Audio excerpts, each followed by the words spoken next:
పొరపాటును కూడా అలాంటి ఆలోచన నీ మనసులోకి రాకూడదు.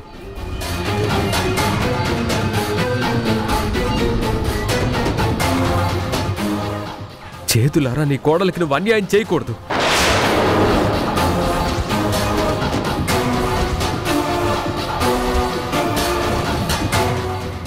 అన్యం పుణ్యం తెలియని అమాయకురాలు ఉషా.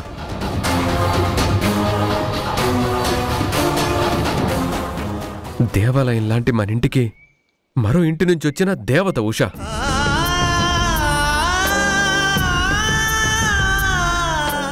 రకరకాల గొడవలతో మన కుటుంబం ముక్కలైనా కూడా ముక్కలైన కుటుంబం మళ్ళీ కలవాలి, కుటుంబంలోని ప్రతి ఒక్కరూ సంతోషంగా ఉండాలని కోరుకునే మంచి మనసున్న పిచ్చి తల్లి ఆ ఉషా.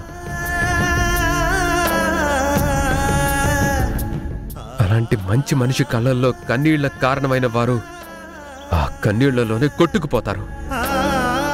బొమ్మరిల్లు రాత్రి 8 గంటలకు మీ ఈటీవీలో.